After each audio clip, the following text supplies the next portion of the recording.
الحمد لله سبحان اللہ الحمد لله رب العالمين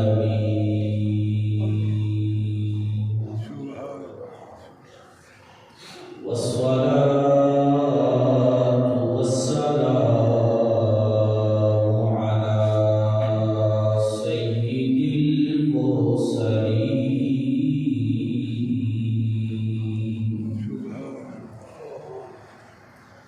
وعلى آله الطيبين وأصحابه الطاهرين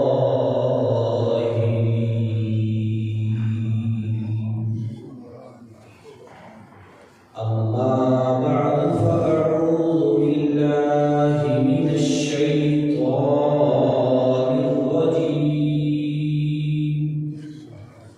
بسم الله الرحمن الرحيم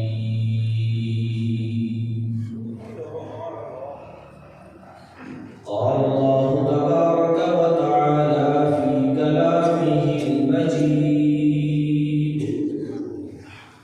ومن الناس من يشري نفسه ابتغاء مرضات الله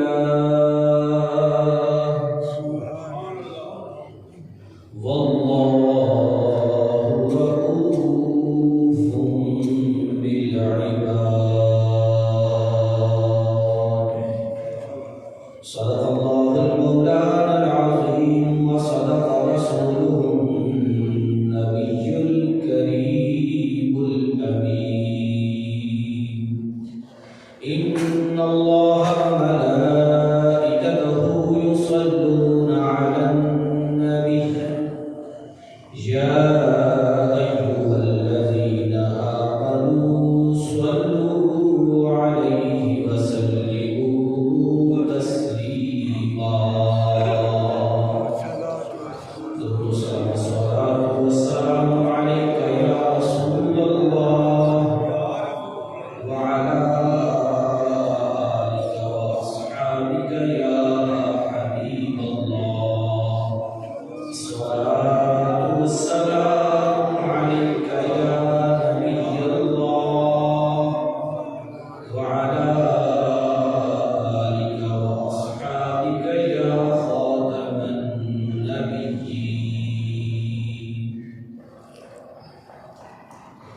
معزز و محترم سامعین کرام،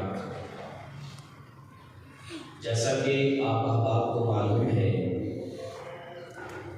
کہ میں نے پچھلے جمعۃ المبارک ایک سلسلہ شروع کیا تھا جس کا نام ہے فیضان عشرہ مبشرہ، جس میں ہم سلسلہ عشرہ مبشرہ کے 5ویں صحابی حضرت سیدنا طلحہ بن عبید اللہ رضی اللہ تعالی عنہ کا ذکر سن چکے۔ آج کی ہماری گفتگو کا موضوع ہے سلسلہ عشرہ مبشرہ کے 6 صحابی حضرت سیدنا زبیر بن عوام رضی اللہ تعالی۔ ان کا تعارف بھی پیش کروں گا، ان کے کچھ فضائل و کمالات بھی عرض کروں گا۔ حضرت زبیر بن عوام رضی اللہ تعالی عنہ نبی پاک علیہ الصلوۃ والسلام کی پھوپھی حضرت صفیہ کے بیٹے، اور یوں ان کی حضور علیہ الصلوۃ والسلام سے بڑی قریبی رشتہ داری ہے کہ یہ نبی پاک علیہ الصلوۃ والسلام کے پھوپھی صاحب۔ دوسری رشتہ داری یہ ہے کہ یہ حضرت سیدہ خدیجہ الکبریٰ رضی اللہ تعالی عنہا کے بھتیجے بھی ہیں۔ یوں نبی پاک علیہ الصلوۃ والسلام ان کے پھوپھا بھی لگتے ہیں اور نبی پاک علیہ الصلوۃ والسلام ان کے کزن بھی لگتے ہیں، پھوپھی جان کزن ہیں حضور کے۔ تیسری رشتہ داری ان کی حضور سے یہ ہے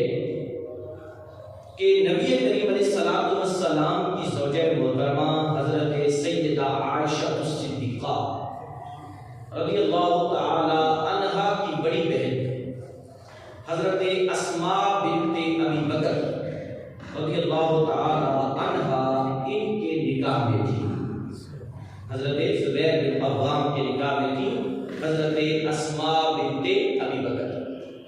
یوں بھی ان کی نبی کریم صلی اللہ علیہ وآلہ وسلم کے ساتھ رشتہ داری بنتی ہے، اور اس رشتہ داری کے اعتبار سے یہ رسول اللہ کے ہم زلف کہلاتے ہیں۔ یہ ان کی قرابت داری ہے۔ تقریباً 18 سال ان کی عمر تھی جب انہوں نے اسلام قبول کیا۔ اسلام کی خاطر آپ کو بھی بہت ساری تکالیف سہنا پڑی۔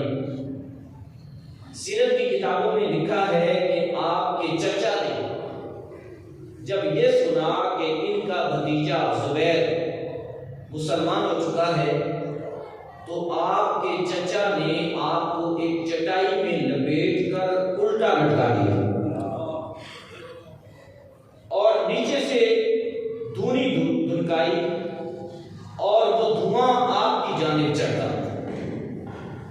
آپ اگر اس کیفیت کو محسوس کریں کہ بندہ ہو بھی بندہ ہوا اور اس بندے ہوئے حال میں اس کی سانس کے لیے فضا نہ ہو بلکہ دھواں اس کی سانس میں جائے، تو یہ ایک مشقت والا عمل ہے، کام ہے کہ اس مشقت میں بڑے بڑے لوگ بھی پھسل جاتے ہیں اور وہ ڈاواڈول ہو جاتے ہیں اور آپ ان سے جو منوانا چاہیں منوا سکتے ہیں، لیکن اللہ تبارک و تعالیٰ نے میرے پیارے نبی علیہ السلام کے صحابہ کو اس قدر استقامت عطا فرمائی تھی، اس قدر ان کے پائے استقلال کو اللہ تبارک و تعالیٰ نے پاورفل بنایا تھا کہ طرح طرح کی تکلیفوں سے بھی یہ لوگ لرزے نہیں بلکہ یہ اسلام پر ثابت قدم رہے، حتیٰ کہ وہ چچا اپنی بات سے باز آ گیا اور اس نے کہا اے زبیر جو تیرا جی چاہتا ہے کر، میں نے بڑا کچھ کر لیا لیکن تو ماننے والی نہیں ہے، تو ماننے والی نہیں۔ اور یہ یہاں یہ بھی عرض کر دوں کہ آپ کے والد جو تھے نا عوام، یہ چھوٹی عمر میں ہی حضرت زبیر کی چھوٹی عمر میں ہی فوت ہو گئے تھے اور اس وقت آپ تھے بھی یتیم۔ غور کرو، بندہ یتیم ہو اور چچا کا ہی سہارا ہو اور جس کا سہارا ہو وہ بھی یوں تکلیفیں دے، لیکن حضرت زبیر رضی اللہ تعالی عنہ کے پائے استقلال میں بالکل کمی نہیں آئی۔ ویسے تو یہ سارے رشتہ دار بھی سہارے کے طور پر ہوتے ہیں، لیکن بالخصوص آپ کی پرورش کی ہے آپ کی والدہ محترمہ نے حضرت صفیہ بنت عبد المطلب، نبی کریم صلی اللہ علیہ وسلم کی سگی پھپھو جان حضرت صفیہ بنت عبد المطلب، اور آپ خود کتنی بہادر خاتون تھی، اللہ اکبر۔ آپ وہ خاتون ہیں جنہوں نے اپنے بیٹے کے ساتھ شروع اسلام میں اسلام قبول کیا۔ جی ہاں، بیٹے بھی مسلمان، والدہ بھی مسلمان، حضرت صفیہ شروع اسلام میں انہوں نے بھی اسلام کی خاطر تکلیفیں سہی ہیں۔ اور ایک اور بات عرض کر دوں، جتنے بھی مہاجر مسلمانوں نے مکہ شریف سے مدینہ کی جانب ہجرت کی، ان میں سے کوئی بھی اپنے اہل و عیال کو ساتھ نہیں لے کر گیا۔ واحد حضرت زبیر ہیں، شادی ہوئی نہیں تھی اس وقت، واحد حضرت زبیر ہیں جو اپنی والدہ کو ساتھ لے کر ہجرت کرنے میں کامیاب ہوئے، اپنی والدہ کو بھی ساتھ لے کر گئے۔ یعنی ان کا خاندان اس وقت اتنا تھا، آل و عیال کیا تھا، ایک والدہ تھی ایک بیٹا تھا، تو والدہ کو بھی ساتھ لے کر آپ نے ہجرت فرمائی۔ حضرت زبیر بن عوام رضی اللہ تعالی عنہ، حلیہ یہ بیان کیا جاتا ہے کہ آنکھیں نیلی،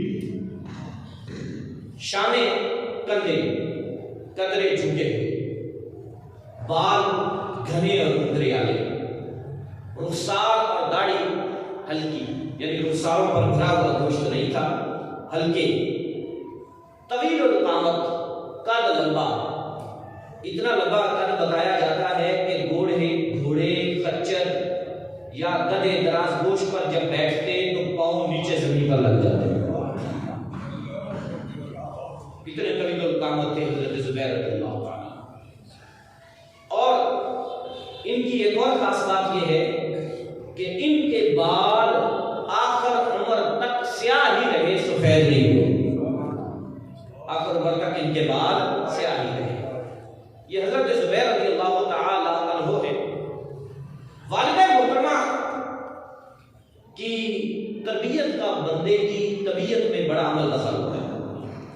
ہم یہ جملہ سنتے رہتے ہیں کہ ماں کی گود جو ہے یہ پہلا مکتب ہے، پہلا مدرسہ ہے، جو بچہ ماں کی گود سے سیکھے گا، سمجھے گا، وہی سب کچھ کرے گا۔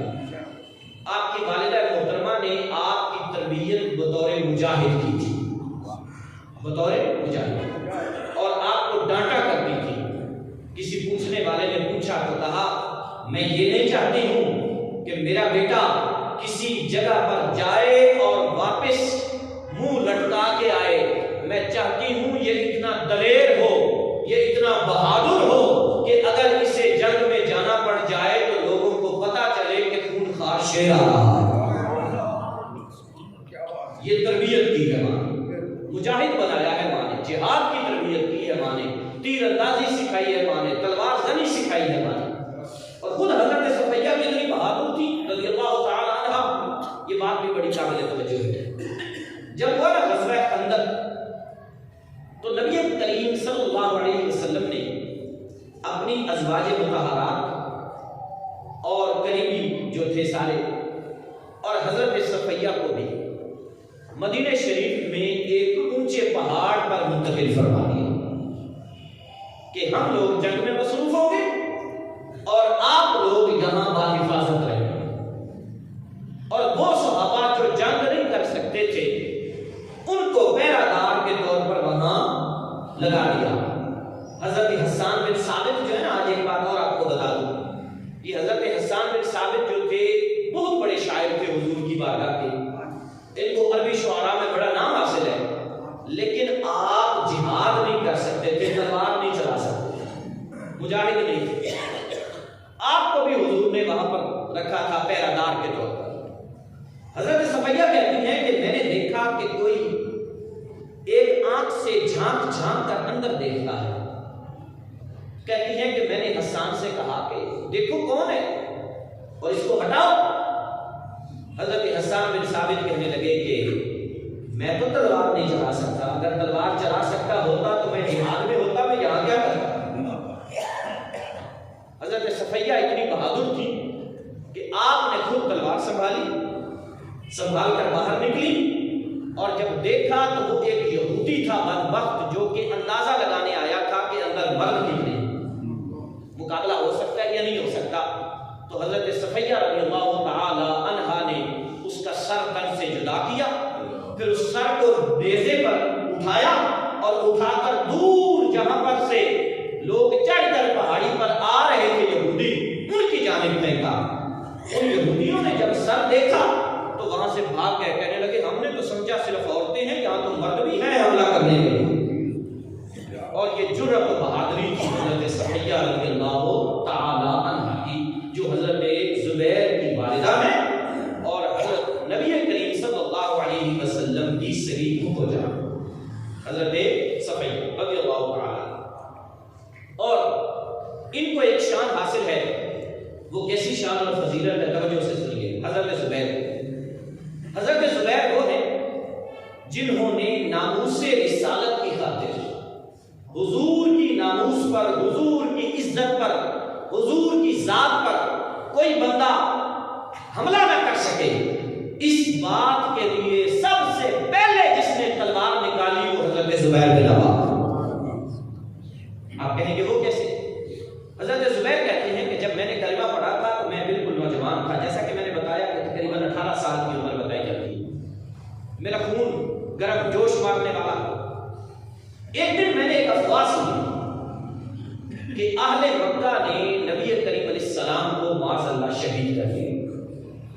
حضرت زبیر کہتے ہیں کہ میں نے اس خبر کی تردید اور تصدیق کی طرف نہیں سوچا کہ پہلے یہ تو دیکھ لوں کہ خبر سچی بھی ہے یا نہیں، بس کہتے ہیں میرا خون کھولا، میں نے تلوار نکالی میان سے اور اس ارادے سے مکے کی گلیوں میں چل پڑا کہ جب تک سانس باقی ہے جو بھی سامنے آئے گا اسے نہیں چھوڑوں گا۔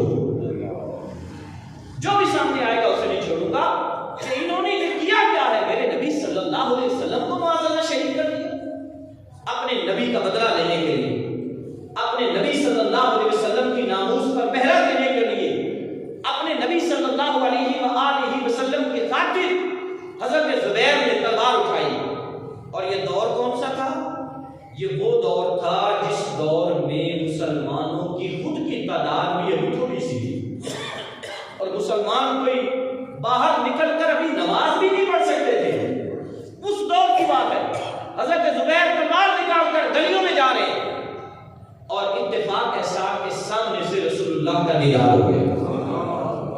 حضور آتے ہوئے نظر آئے۔ حضرت زبیر کہتے ہیں میں نبی کریم علیہ السلام کی خدمت میں پہنچا تو میں خوش ہو گیا، حضور کو دیکھا۔ نبی پاک علیہ السلام ان سے فرمانے لگے زبیر خیر تم نے تلوار اٹھائی ہوئی ہے؟ عرض کی یا رسول اللہ صلی اللہ علیہ وسلم مجھے تو آج یہ خبر ملی تھی کہ حضور علیہ السلام کو معاذ اللہ شہید کر دیا گیا، اور اس لیے میں نے تلوار نکالی۔ آقا سنیے میرا ارادہ یہ تھا کہ آج میں کسی کو بھی زندہ نہیں چھوڑوں گا، جو سامنے آئے گا اسے واصل جہنم کر دوں گا۔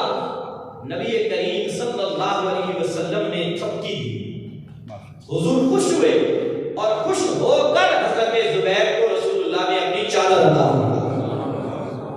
چادر اتاری حضور نے اور تحفے میں عطا فرما دی۔ اتنے میں جبریل آ گئے۔ سنیے گا بڑی توجہ سے، حضرت زبیر کو انعام کیا ملا؟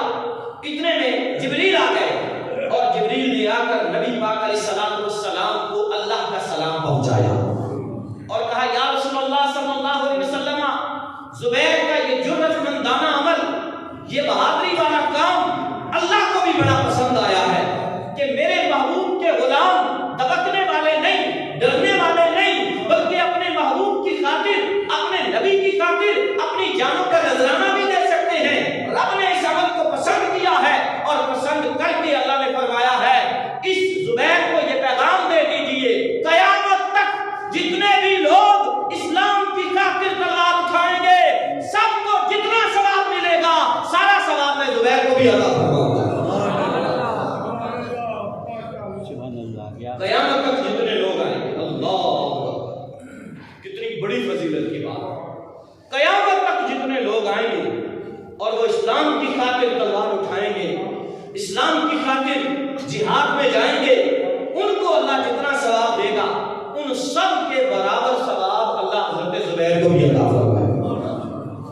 کیونکہ نبی کریم علیہ السلام کی حدیث ہے، آقا فرماتے ہیں اسلام میں جو اچھا کام رائج کرے، اسلام میں جو اچھا کام شروع کرے، جتنے لوگ قیامت تک اس پر عمل کرتے رہیں گے، شروع کرنے والے کو اللہ اجر عطا فرمائے گا، شروع کرنے والے کو اللہ اجر عطا فرمائے گا۔ اور اسلام کی خاطر تلوار نکالنے والے سب سے پہلے حضرت زبیر تھے، تو حضرت زبیر رضی اللہ تعالی عنہ کو اسلام کی خاطر تلواریں اٹھانے والے سارے لوگوں کا اللہ اجر عطا فرمائے۔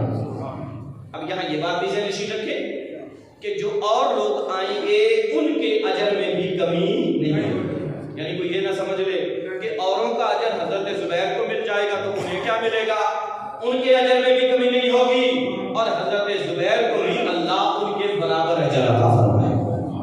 یہ ہے حضرت زبیر بن عوام رضی اللہ تعالی عنہ۔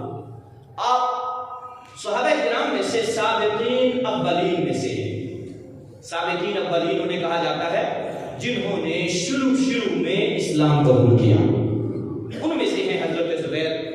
2 ہجرتیں کرنے کا آپ کو شرف حاصل ہوا، یہ تھوڑے لوگ ہیں جنہیں 2 ہجرتیں کرنے کا شرف ملا، ان میں سے آپ بھی ہیں۔ پہلی ہجرت ہوئی تھی مکہ سے حبشہ کی جانب، اور دوسری ہجرت ہوئی تھی مکہ سے مدینہ کی جانب۔ پہلی ہجرت میں حضور خود نہیں تشریف لے گئے، چند صحابہ نے ہجرت کی تھی، جنہوں نے ہجرت کی تھی ان میں حضرت زبیر بھی تھے رضی اللہ تعالی عنہ۔ غزوہ بدر میں جب حضرت زبیر بن عوام رضی اللہ تعالی عنہ نے شرکت کی تو اس دن آپ نے پیلے رنگ کا امامہ باندھا ہوا تھا۔ کون سا؟ پیلا، یلو کلر کا امامہ آپ نے پگڑی باندھی ہوئی تھی، اور اس پگڑی کو رب نے کیسا پسند فرمایا؟ بڑی توجہ سے جملہ سنیے گا، یہ تو آپ نے سنا ہی ہے کہ میدان بدر میں فرشتے بھی اترے تھے، قرآن کریم میں ہے، میدان بدر میں مسلمانوں کی مدد کے لیے فرشتے بھی اترے تھے۔ فرشتے انسانی شکل میں آئے تھے اور فرشتوں نے بھی اس دن یلو رنگ کے امامے پہنے ہوئے تھے، پیلے رنگ کے امامے باندھے ہوئے تھے۔ حضرت زبیر رضی اللہ تعالی عنہ کا یہ رنگ اللہ کو پسند آیا اور اس دن فرشتوں نے بھی پیلے رنگ کے امامے باندھے ہوئے تھے۔ اور میدان بدر میں حضرت زبیر رضی اللہ تعالی عنہ کو ایک اور فضیلت ملی، وہ فضیلت یہ تھی کہ ایک کافر آیا اور اس نے اپنا مقابل طلب کیا، اس کا نام تھا عبیدہ بن سعید۔ مکے کے کافروں میں سے ایک نوجوان جنگجو تھا عبیدہ بن سعید۔ جب وہ آیا تو اس نے مبارز طلب کیا، مبارز کا مطلب ہوتا ہے اپنا مد مقابل، للکارا، مسلمانوں ہے کوئی تمہارے اندر جو میرا مقابلہ کرے؟ تو حضرت زبیر بن عوام رضی اللہ تعالی عنہ وہ ہے، میں پہلے جملہ کہہ چکا ہوں، والدہ کہتی تھی میرا بیٹا یوں آئے کہ لوگ کہیں خون خوار شیر آ رہا ہے۔ حضرت زبیر نے اس کافر کو للکارا، فرمایا عبیدہ سن، میں ہوں زبیر بن عوام، حضور کی پھپھی حضرت صفیہ کا بیٹا، اور میں آ رہا ہوں تجھ سے مقابلہ کرنے کے لیے۔ اگلی بات بڑی قابل توجہ ہے، عبیدہ نے جو لباس پہنا ہوا تھا نا وہ ایسی زرہ تھی کہ سوائے آنکھوں کے کچھ ننگے نہیں تھی، پورے کا پورا لوہے میں لیس، آنکھیں نظر آ رہی تھی اور کچھ بھی نہیں، کہیں جسم ایسا ننگا تھا ہی نہیں کہ جس جسم پر تلوار لگے، نیزہ لگے، تیر لگے، کچھ بھی نہیں۔ حضرت زبیر بن عوام کی جنگجوئی دیکھیے، آپ کی بہادرانہ شان دیکھیے، آپ کی مجاہدانہ شان دیکھیے کہ آپ رضی اللہ تعالی عنہ نے پہلے تو وہاں کھڑے ہو کر اس کا پورا جائزہ لیا سر سے پاؤں کہ کون سی کمزور جگہ ہے جہاں میں نشانہ لگا۔ یہ سب سے بڑی چیز ہوتی ہے مجاہد کے اندر کہ وہ یہ دیکھے۔ آپ نے جائزہ لیا اس کا، جب جائزہ لیا تو جائزے میں پتہ چلا کہ آنکھوں کے سوا ننگا کچھ نہیں ہے۔ تو حضرت زبیر کے پاس ایک برچھی تھی، برچھی کہتے ہیں نیزے کی بنسبت چھوٹی ہوتی ہے، وہ نیزے میں لکڑی ہوتی ہے لمبی، اور نیزہ عموماً کام آتا ہے جب آپ گھوڑے پر بیٹھ کر جہاد کریں تو نیزہ کام آئے گا، اور برچھی اس وقت کام آتی ہے جب پیدل۔ حضرت زبیر کے ہاتھ میں برچھی تھی، پیچھے سے لکڑی کا ڈنڈا اور آگے سے لوہے کا پھل، اور وہ بالکل آگے سے باریک تھا۔ آپ کہتے ہیں کہ میں نے نشانہ لگا کر وہ جو برچھی اس کی آنکھ میں ماری نا تو نشانہ خطا نہ ہوا، برچھی بالکل جا کر اس عبیدہ کی آنکھ میں لگی، اور لگی بھی ایسی کہ آنکھ کو پھاڑتی ہوئی اس کی کھوپڑی میں جا کر میرا سر، اور عبیدہ بن سعید بکھلا کر گر گیا۔ جب بکھلا کر گرا تو حضرت سیدنا زبیر بن عوام رضی اللہ تعالی عنہ نے اپنے گھوڑے کو دوڑایا، گھوڑے سے نیچے اترے، اور اترنے کے بعد آپ نے اس کا گلا کاٹا، اور پھر آپ اس برچھی کو کھینچنا چاہتے ہیں۔ کہتے ہیں جب میں نے اس برچھی کو کھینچا نا تو اتنے زور سے میں نے وہ پھینکی تھی کہ برچھی کا منہ ہی آگے سے مڑ گیا، آگے سے منہ مڑ گیا۔ قربان جائیں، میں یہ جملہ بولنے لگا ہوں، قربان جاؤں میں اس برچھی کے کہ وہ ہے تو ایک آلہ ہی، ہے تو ایک جنگ کا سامان ہی۔ جب حضرت زبیر اس بدبخت کو قتل کرنے کے بعد وہ برچھی لہراتے ہوئے واپس آئے نا تو نبی پاک صلی اللہ علیہ وآلہ وسلم آگے بڑھے، حضور علیہ السلام نے حضرت زبیر کی پیشانی کو چوما اور چوم کر کہا زبیر یہ برچھی اب تیرے پاس نہیں بلکہ میرے پاس ہوگی۔ اور یارو یہ تو سنا ہے کہ حضور کی شے صحابہ برکت کے لیے رکھتے تھے، زبیر تیرے مقدروں کے قربان کہ تیرے ہاتھ لگی برچھی مصطفیٰ نے برکت کے لیے رکھی ہوئی۔ قربان وہ برچھی حضور نے لگی اور نبی کریم صلی اللہ علیہ وسلم نے اپنے پاس رکھی۔ حضور علیہ السلام کے وصال کے بعد خلفائے راشدین کے پاس منتقل ہوتی ہوئی آئی بطور نشانی کہ یہ وہ برچھی ہے جس نے عبیدہ بن سعید کو قتل کیا تھا۔ نشانی کے طور پر وہ منتقل ہوتی ہوئی آئی جناب صدیق اکبر کے پاس، جناب فاروق اعظم کے پاس، جناب عثمان غنی کے پاس، جناب مولا علی رضی اللہ عنہ کے پاس، اور پھر حضرت علی کے بعد مل گئی آپ کے اپنے بیٹے حضرت عبداللہ بن زبیر کو۔ حضرت زبیر بن عوام کے بیٹے تھے حضرت عبداللہ بن زبیر، انہیں ملی وہ برچھی اور سے پھر بعد میں کسی موقع پر گم ہو گئے، ورنہ وہ برچی میں نے بھی اپنے والد کی نشانی کے طور پر سنبھال کر رکھی۔ سبحان اللہ۔ یہ ہے حضرت سیدنا زبیر بن عوام رضی اللہ تعالی عنہ۔ غزوہ احد میں جب آپ رضی اللہ تعالی عنہ نے کرتب دکھائے غزوہ احد میں، تو نبی پاک صلی اللہ علیہ وسلم نے ایک جملہ بولا۔ حضور نے فرمایا زبیر تجھ پر میرے چچا اور میرے ماموں قربان۔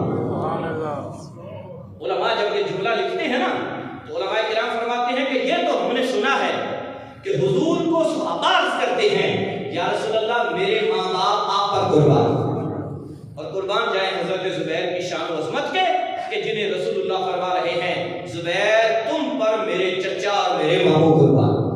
بعد میں والدین کا بھی حضور نے ان سے کہا تھا کہ میرے والدین قربان، وہ کب تھا وہ بھی عرض کرتا ہوں۔ نبی کریم صلی اللہ علیہ وآلہ وسلم کے یہ پیارے صحابی حضرت سیدنا زبیر بن عوام رضی اللہ تعالی عنہ نے مختلف اوقات میں ایک کے بعد دوسرے ٹوٹل 9 شادیاں فرمائی۔ ایسا نہیں کہ بیک وقت 9 تھی، بیک وقت تو 4 ہی تھی جیسا کہ شریعت کی اجازت ہے، یہ کے بعد دیگرے 9 شادیاں فرمائی۔ 6 میں سے اولاد ہوئی اور 3 میں سے اولاد نہیں ہوئی۔ جن 6 میں سے اولاد ہوئی ان میں سے 9 ہی بیٹے تھے اور 9 ہی بیٹیاں تھیں۔ ٹوٹل آپ کی اولاد تھی 18۔ اور حضرت زبیر بن عوام رضی اللہ تعالی عنہ نے اپنے بیٹوں کے نام شہداء کے ناموں پر رکھے تھے۔ آپ کو یاد ہوگا پچھلے جمعے میں نے یہ عرض کیا تھا کہ حضرت طلحہ بن عبید اللہ نے اپنے بیٹوں کے نام انبیاء کے ناموں پر رکھے تھے، اور حضرت زبیر نے اپنے بیٹوں کے نام شہداء کے ناموں پر رکھے تھے۔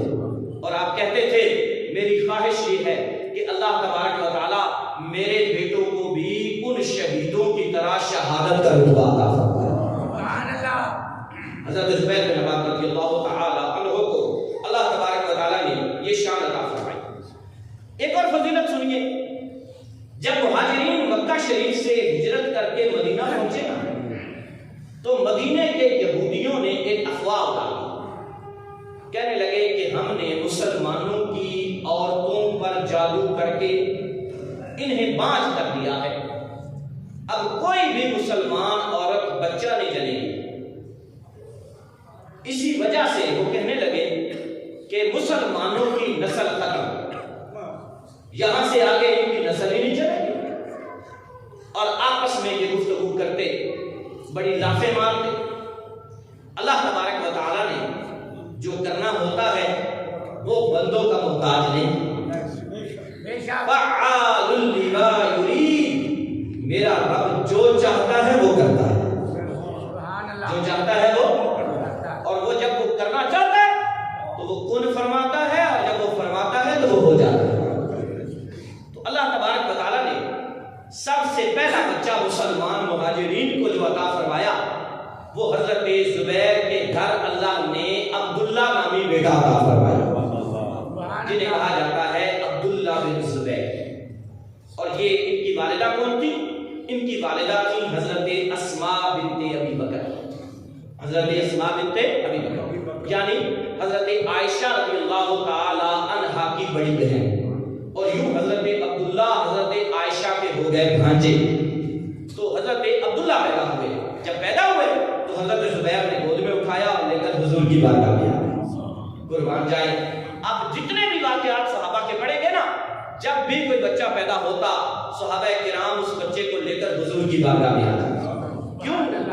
گھٹی ڈلوانے کے لیے۔ گھٹی آج بھی ڈالی جاتی ہے بچوں کو، آج بھی ڈالی جاتی ہے۔ کوشش ہوتی ہے گھر کا کوئی بڑا فرد ڈالے، کوئی نیک ڈالے، کوئی اللہ کا ولی ڈالے، کوئی قاری صاحب، کوئی امام صاحب ڈالے۔ قربان جائیں عبداللہ تیری شان و عظمت کے کہ تجھے گھٹی بھی رسول اللہ نے عطا فرمائی،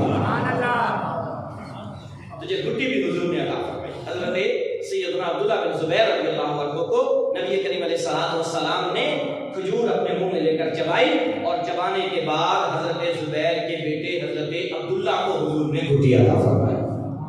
نبی کریم صلی اللہ علیہ وسلم کے یہ پیارے صحابی حضرت عبداللہ بن زبیر رضی اللہ تعالی عنہ کے فضائل، کمالات، شانیں سنیے۔ ایک شان آپ کی یہ ہے کہ نبی کریم علیہ السلام کے ساتھ آپ کی کی قرابت داری ہے، رشتہ داری ہے، آپ وہ سن چکے۔ دوسری، حضور علیہ الصلوۃ والسلام نے جن صحابہ کو ایک ہی مقام پر کھڑے ہو کر 10 صحابہ کو جنتی ہونے کی بشارت عطا فرمائی، جنہیں عشرہ مبشرہ کہا جاتا ہے، ان میں سے 6 نمبر پر نام حضرت زبیر بن عوام کا آتا ہے۔ اور ایک مقام پر نبی کریم علیہ السلام نے ارشاد فرمایا، ہر نبی کے حواری ہوتے ہیں۔ حواری یہ عربی کا لفظ ہے جس کا مطلب ہوتا ہے جانثار۔ کیا مطلب ہوتا ہے؟ جانثار، اپنی جان قربان کرنے والا، جان کی پرواہ نہ کرنے والا۔ تو حضرت سیدنا زبیر کو حضور نے کہا میرے حواری زبیر بن عوام ہیں، میرے حواری زبیر بن عوام۔ اور کئی موقعوں پر آپ نے یہ ثابت بھی کیا ہے کہ حضور علیہ الصلوۃ والسلام کی خاطر آپ اپنی جان کی پرواہ بھی نہیں کرتے تھے، اور حضور کے لیے جو کچھ کرنا ہوتا وہ کر گزرتے تھے۔ اس لیے حضور علیہ الصلوۃ والسلام نے انہیں یہ فضیلت عطا فرمائی۔ آگے سنیے، ایک غزوے سے واپسی پر صحابہ کرام علیہ رضوان سارے ہی تھکے ہوئے تھے، اور ظاہری بات ہے آپ سمجھتے ہیں سفر کی تھکان، اور وہ سفر بھی ہماری طرح کا نہیں تھا، بس میں، گاڑی میں، ٹرین میں، جہاز میں نہیں، گھوڑے پر، اونٹ پر یا پیدل کی ہو جنگ کے بعد ہو سفر، تو تھکاوٹ کتنی ہو جاتی ہے۔ اس تھکاوٹ میں صحابہ کرام رات کے وقت سو گئے، آرام کرنے لگے، حضور بھی آرام کرنے لگے علیہ الصلوۃ والسلام۔ نبی پاک علیہ الصلوۃ والسلام جب رات کو بیدار ہوئے نا، تو سرکار نے دیکھا کہ میرے پاس کوئی بندہ بیٹھا ہوا ہے۔ حضور علیہ الصلوۃ والسلام جب بیدار ہوئے تو آپ نے سوال کیا کون ہے؟ اندھیرا تھا، کون ہے؟ عرض کیا تھا میں ہوں زبیر۔ فرمایا سب سو گئے، زبیر تم نہیں سوئے؟ جملہ سنیے گا، زبیر سب سو گئے تم نہیں سوئے؟ عرض کی یا رسول اللہ میں سونے لگا تھا، لیکن میری نظر آپ پر پڑی تو میں نے دیکھا کہ کوئی بھی پہرا دینے کے لیے موجود نہیں ہے، تو میں نے کہا آج کی نیند بھی مصطفیٰ کی خاطر قربان ہے، کہیں ایسا نہ ہو میرے آقا کو کوئی تکلیف پہنچا جائے، کہیں ایسا نہ ہو کہ کوئی دشمن آ جائے اور حضور پر سوتے میں حملہ کر جائے۔ یا رسول اللہ اس لیے میں نہیں سویا، قربان جائیں جب دل کی تمنا یہ ہو کہ مصطفیٰ کریم علیہ الصلوۃ والسلام کی نیند میں خلل نہ آئے، میری جان قربان ہو جائے، میری نیند قربان ہو جائے، تو پھر انعام کیا ملتا ہے؟ جبریل امین علیہ الصلوۃ والسلام آتے ہیں اور آ کر جبریل اللہ کا سلام ارشاد فرماتے ہیں، اللہ کا سلام۔ جبریل کہتے ہیں یا رسول اللہ علیہ الصلوۃ والسلام رب آپ کو بھی سلام فرماتا ہے، رب زبیر کو بھی سلام فرماتا ہے، اور رب نے مجھے یہ ڈیوٹی میری لگائی ہے کہ میں جا کر زبیر کو یہ پیغام سنا دوں، زبیر جس نے آج اپنے نبی کی حفاظت کی ہے، قیامت کے اس کٹھن مرحلے میں جبریل زبیر کی حفاظت کروں گا۔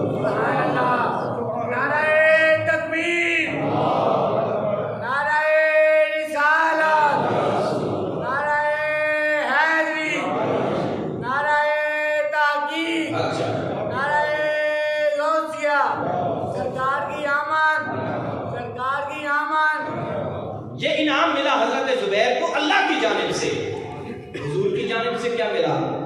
توجہ سے سنیے گا، حضور کی جانب سے کیا ملا؟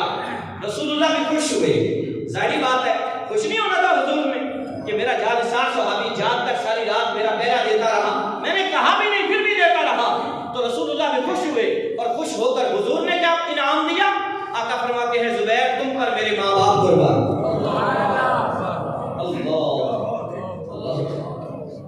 امتی اپنے نبی سے کہتا ہے اور پھر بھی اپنے لیے اعزاز محسوس کرتا ہے کہ میرے ماں باپ اگر حضور پر قربان ہو جائیں تو اور کیا چاہیے، اپنے لیے اعزاز محسوس کرتا ہے۔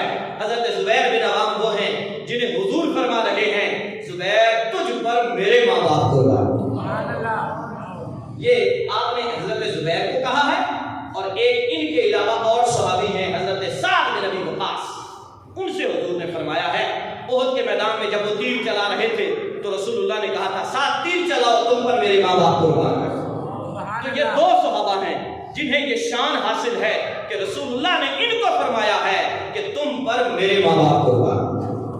یہ حضرت زبیر بن عوام رضی اللہ تعالی عنہ ہیں، نبی کریم صلی اللہ تعالی علیہ وآلہ وسلم کے اس پیارے صحابی حضرت زبیر کے متعلق اور سنیے۔ حضرت عمر ایک دن فرمانے لگے کہ اگر تم لوگ دین کا ستون دیکھنا چاہتے ہو تو زبیر کو دیکھ لو۔ حضرت عثمان غنی فرمانے لگے کہ دیانتداری میں نے زبیر جیسا نہیں دیکھا، اور جب مجھے بھی اپنا مال کسی کے پاس رکھنا ہوتا ہے تو میں بھی زبیر کے پاس رکھتا ہوں۔ اللہ اکبر۔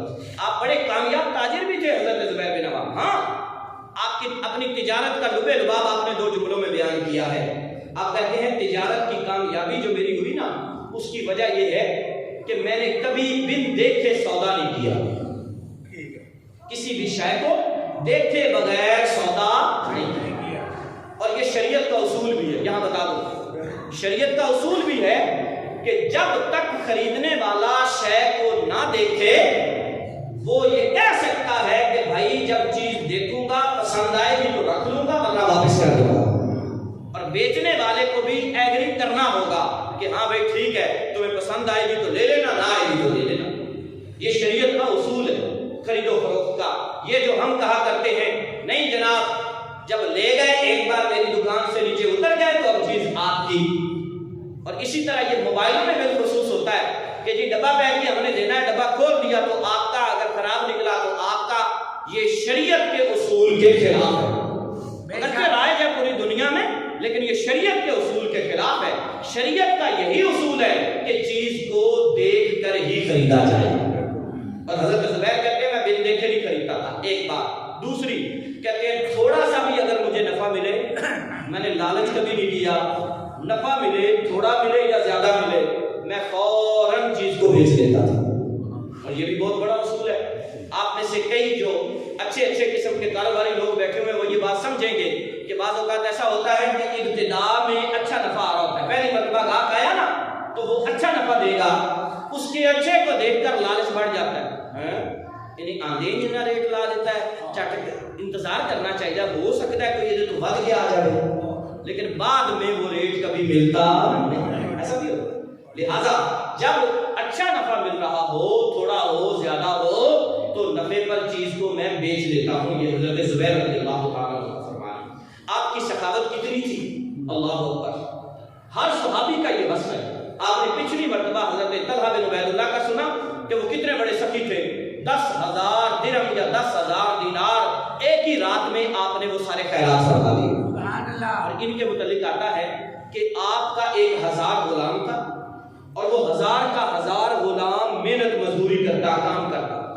آپ نے کہا ہوا تھا ان غلاموں کی آمدنی مجھ پر اور میرے بچوں پر حرام ہے، یہ جتنا کما کر لائیں گے سب اللہ کی راہ میں خیرات کر دیا جائے۔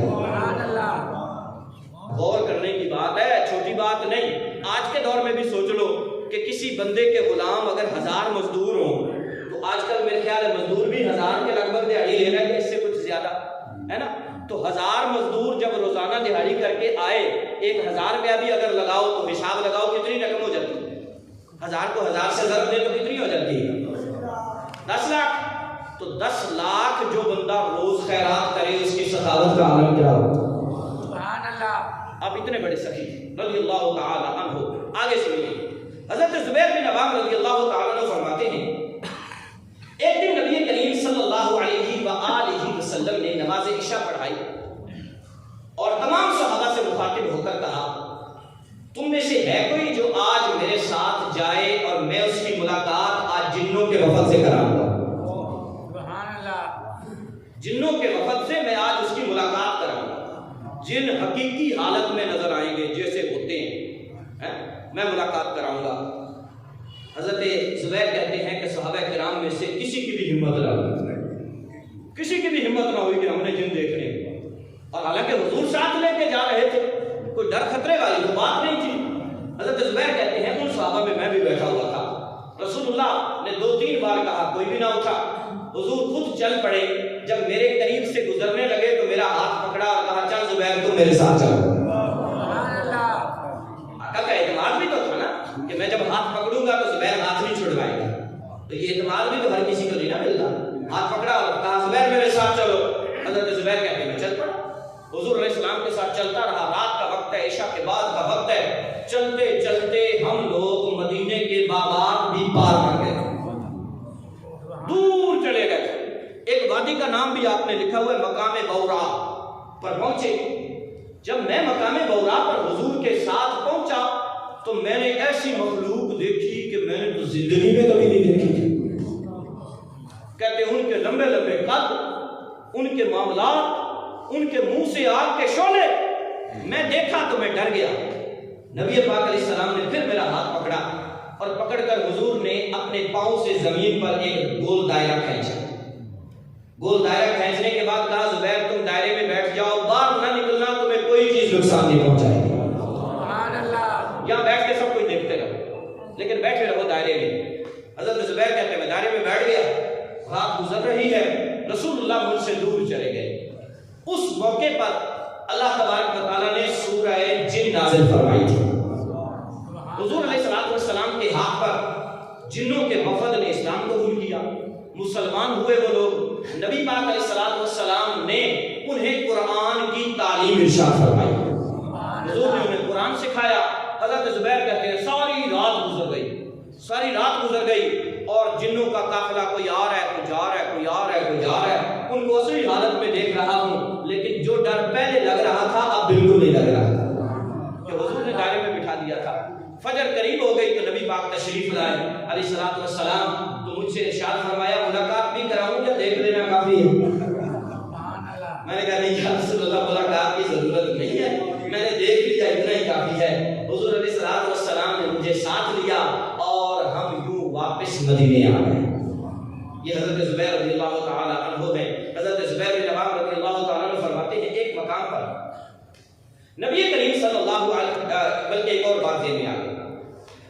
آپ رضی اللہ تعالی عنہ کی ایک بڑی عظیم صفت تھی کہ جب کوئی بندہ آپ کے پاس امانت رکھ کے جاتا نا، آپ اسے کہتے کہ بھائی امانت کی حفاظت کرنا بڑا مشکل ہوتا ہے. امانت میں یہ بھی ضروری ہوتا ہے جو شے اگلے نے رکھی ہے وہی واپس کرنی ہے. ایک اور مسئلہ بتا دوں، امانت میں نوٹ بھی نہیں چینج کر سکتے. آج تک کسی کو نہیں بتاؤں. آپ کے پاس کسی نے امانت کا 5000 رکھا نا تو وہ 5000 ہی واپس کرنا ہوگا جو نوٹ اس نے رکھے تھے. مثال کے طور پر اس نے رکھے تھے کھلے پیسے، آپ کو ضرورت پڑ گئی کھلے پیسوں کی، آپ کے پاس ہے 5000 ایک ہی نوٹ.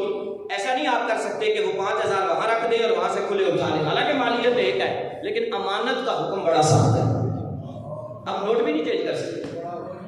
حضرت زبیر رضی اللہ تعالی، توجہ سے سنیے گا مجھے. حضرت زبیر کو جب کوئی بندہ امانت دے جاتا، یہ بات میں پہلے کہہ چکا ہوں کہ آپ صحابہ میں دیانتدار مشہور تھے. جب کوئی بندہ امانت دے جاتا تو آپ اگلے سے خود ہی کہہ دیتے امانت نہیں بھائی، امانت کی حفاظت بڑی مشکل ہوتی ہے، قرض کے طور پر دے جاؤ، ہے تیرا ملے گا ضرور تمہیں لیکن امانت نہیں، قرض کا مطلب ہے میں لگا لوں گا، جب تم آؤ گے میں دے دوں گا. تو یوں آپ وہ لیتے اور لینے کے بعد اپنے کام کاج میں بھی لگا لیتے. جب وقت وصال ہوا تو اپنے بیٹے حضرت عبداللہ کو بلایا اور بلا کر کہا عبداللہ میرے اوپر کافی سارا لوگوں کا قرضہ ہے. یہ نہیں کہ میں نے لوگوں سے لیا تھا وقت ضرورت، لوگ امانتیں دے جاتے تھے، میں نے ان امانتوں کو ہی قرض سمجھا ہوگا لیکن وہ سب لوگوں کو لوٹانی ہے. حضرت عبداللہ کہنے لگے ابو جان وراثت میں تو کچھ ہے نہیں، میں قرضہ کدھر سے دوں؟ یا تو آپ وراثت بھی چھوڑ کر جائیں نا تو پھر میں قرضہ ادا کروں، کدھر سے دوں گا قرضہ؟ اور وہ تھا کتنا؟ 20 لاکھ دینار. کتنے؟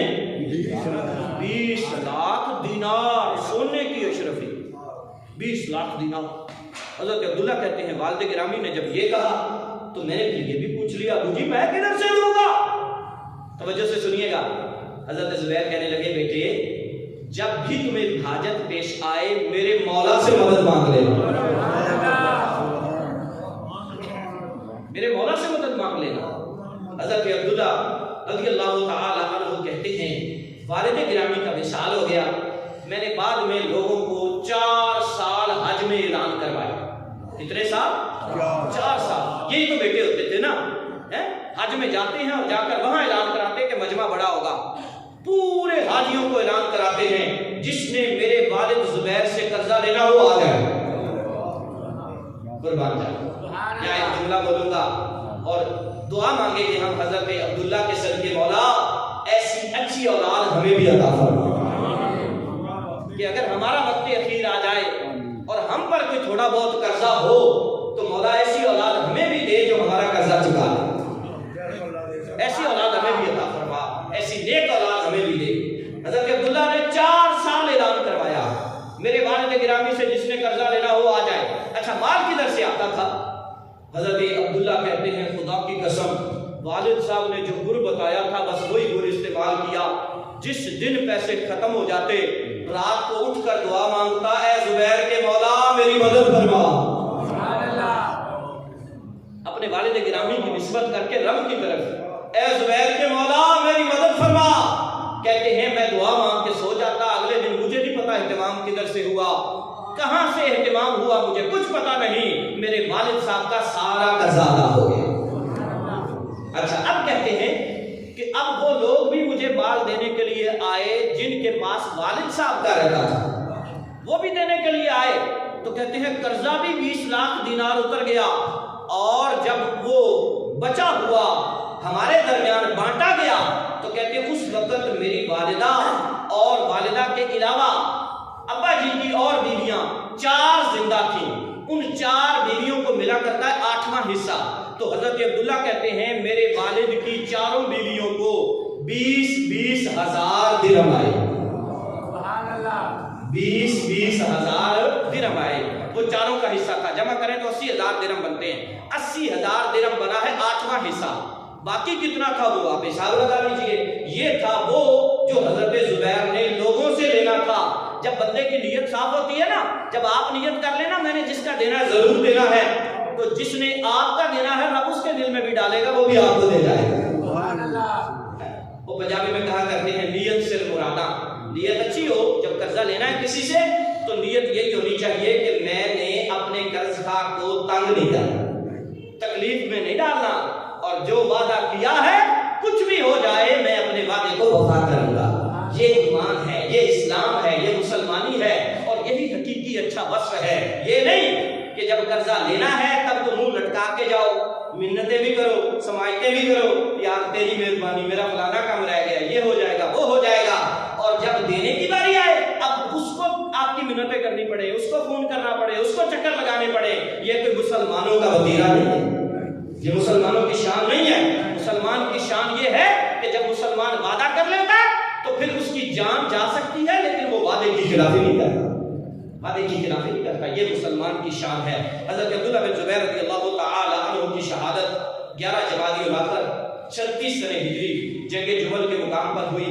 عراق میں ایک پورا شہر ہے جس کا نام ہے مدینہ الزبیر، مدینہ الزبیر، مدینہ شہر کو کہتے ہیں مدینہ الزبیر، اور وہ شہر بعد میں آباد ہوا ہے، وہاں پہلے حضرت زبیر کی قبر بنی تھی، بعد میں پورا شہر آباد ہو گیا۔ حضرت زبیر بن عوام رضی اللہ تعالی عنہ کی نسبت سے مناسبت سے حضور کے یہ صحابی ہیں، 10 مبشرہ میں سے ان کا 6واں نمبر ہے۔ اللہ رب العالمین ان کے صدقے ہماری دنیا بھی بہتر فرمائے، ہماری آخرت بھی بہتر فرمائے۔ وآخر دعوانا الحمدللہ۔